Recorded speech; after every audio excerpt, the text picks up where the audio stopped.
What's your vignette about? Well, unfortunately, I don't have a vignette to do with jazz. I mean, I haven't written one yet. You have to write one. I will, because I've been involved in jazz since I was about 15 or 16.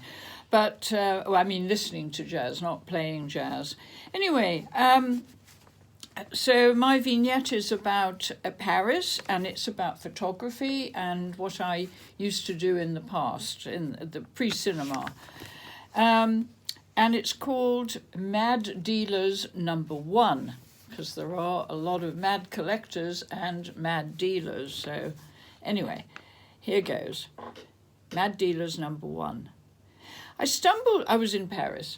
I stumbled across the Jewish photographer, lovable George Glassberg, on his photography and pre-cinema stand in Paul Bert within the Clignancourt flea market of Paris in the late 70s.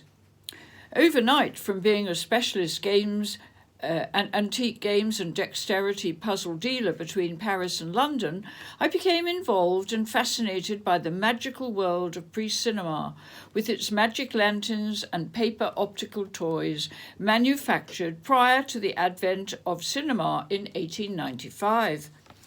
Optical toys included attractive French tin magic lanterns made by Lapierre or Aubert circa 1895, which were decorative three-dimensional objects in themselves, some in the shape of the Eiffel Tower or a Buddha. I scoured the photographic French dealers every weekend in the flea markets of Vanves, Montreuil, Paul Bert, Jules Falaise, and the antique fairs of La Bastille, Chateau and Les Villettes, known as Bracante. Soon I was known by the specialist dealers, thus optical toys, magic lantern glass slides, and the persistence of vision paper items, such as thaumatropes, were put aside for me, possibly because I paid more than my French colleagues. This fascinating world overlapped into vintage photography, early cinema, Les Frères Lumière and Georges Méliès, vintage camera, reference books, prints and ceramics, showing the image of the magic lantern and the lanternist, even involving the photography of pioneers like William Fries Green, Louis Daguerre and Edward Muybridge. I was fascinated and learnt everything from my colleagues, who were usually professional photographers and clients who had private collections or small private museums, like the Barnes twins in St Ives, Cornwall, David Francis, the film critic, or Ernst Rabelais, the magic lantern collector in Vienna. Others, like Bill Douglas, well-known film directors, Howard Kazanzian, the film producer in Hollywood of Star Wars fame. When over dinner I would ask Glaswegian Bill about his early life, he would answer that I must watch his famous trilogy when it came back to the BFI.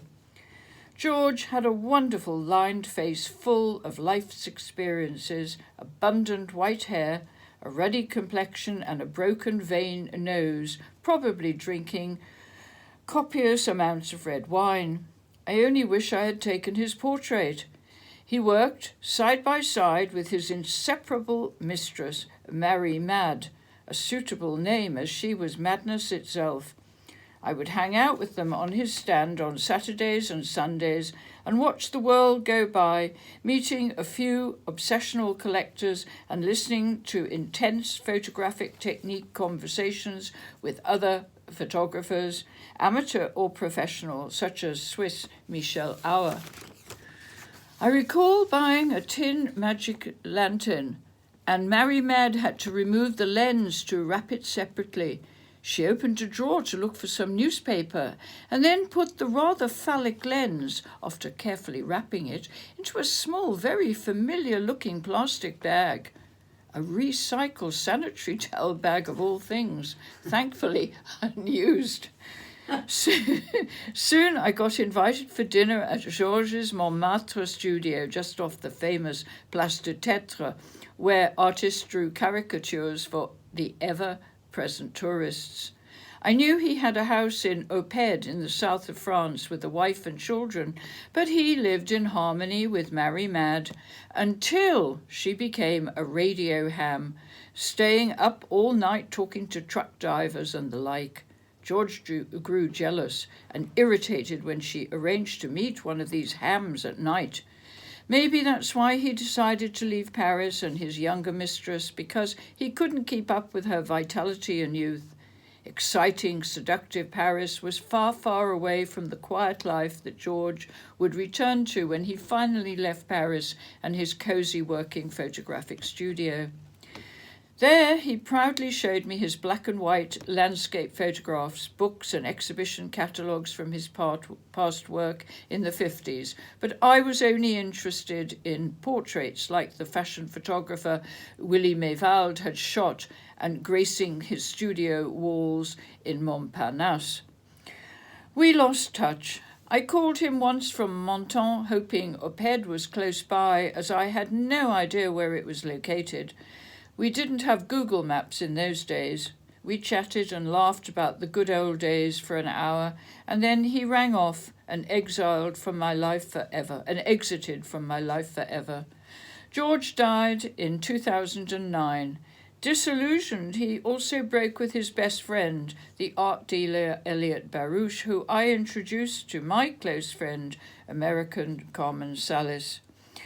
But that's another story. I googled George, and I am proud to see that his daughter has catalogued his fine work, and an exhibition in 2014 was curated. Vive Georges, vive black and white photography, vive la belle France. Thank you, Jilliana. Thank you.